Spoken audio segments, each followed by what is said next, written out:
একবার গভীর রাতে একজন ধর্মপ্রাণ যুবক শহরের একটি পুরনো মসজিদে বসে বসে মহাগ্রন্থ আল কোরআন তেলাওয়াত করছিল। চারপাশে নিস্তব্ধতা, শুধু কোরআনের মৃদু তেলাওয়াত আর বাতাসের শো শো শব্দ শোনা যাচ্ছে। হঠাৎ মসজিদের বাইরে দরজায় কড়া নাড়ার ঠক ঠক শব্দ শোনা গেল। যুবকটি দরজা খুলতেই দেখতে পেল ভয় আর আতঙ্কগ্রস্ত এক তরুণী দাঁড়িয়ে আছে সামনে। তার চোখে মুখে ভয় আর কণ্ঠে অসহায়তার ছাপ। তরুণীটি যুবককে বলল, ভাই, বাইরে কিছু দুষ্কৃতী আমাকে অনুসরণ করছে, আমাকে একটু আশ্রয় দিন। তারা চলে গেলে আমি আবার চলে যাব। যুবকটি কিছুক্ষণ নীরব রইল, তারপর নিচু স্বরে বলল, আমি এখানে একা থাকি, কেউ যদি আপনাকে আমার সাথে দেখে তাহলে আমাদের উভয়েরই বদনাম হবে। আপনি অন্য কোথাও যান, আমি আপনার জন্য বিপদে পড়তে পারি।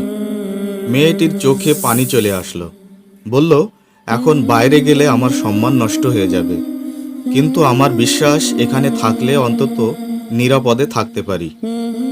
মেয়েটির অসহায়তা দেখে যুবকের মন নরম হয়ে গেল।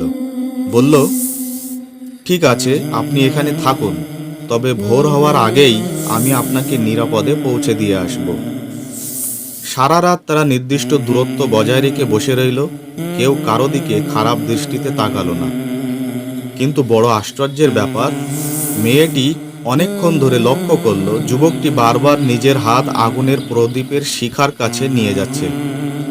আগুনের তাপে তার হাত পুড়ে যাওয়ার মতো হচ্ছে, তবুও সে থামছে না। ফজরের আজানের আগে যুবক বলল, চলুন আপনাকে বাড়িতে পৌঁছে দিয়ে আসি। দুজনে মেয়েটির বাড়ির পথের দিকে রওনা হলো।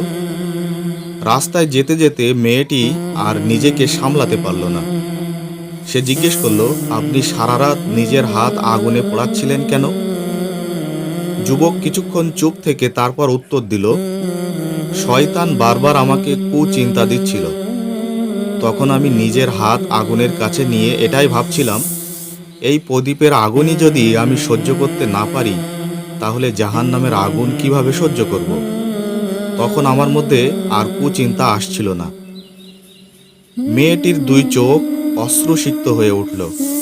সে বুঝতে পারল, প্রকৃত ঈমান শুধু কথাই নয়, নিজের নফস বা অন্তরকে নিয়ন্ত্রণ করার মধ্যেই লুকিয়ে থাকে। প্রিয় বন্ধুরা, আজকের সমাজে যেখানে মানুষ সামান্য সুযোগ পেলেই ভুল পথে পা বাড়াতে দ্বিধাবোধ করে না, সেখানে এই গল্পটি আমাদের শিক্ষা দেয়, আল্লাহ ভীতি মানুষকে পাপ থেকে রক্ষা করতে পারে। আর যে ব্যক্তি আল্লাহকে ভয় করে, আল্লাহ তাকে সর্বতোভাবে সাহায্য করে থাকেন।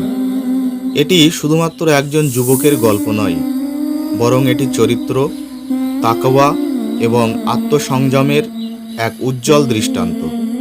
আল্লাহ আমাদেরকে এমনই পবিত্র অন্তর ও দৃঢ় ঈমান দান করুন। আমিন। যদি এই ঘটনাটি আপনার হৃদয় ছুঁয়ে যায়, তাহলে ভিডিওটি লাইক করুন, শেয়ার করুন, আর এমন আরো সত্য ঘটনা জানতে চ্যানেলটি সাবস্ক্রাইব করে পাশে থাকা বেল আইকন অন করে রাখুন, যাতে নিত্য নতুন ভিডিও সবার আগে পেতে পারেন।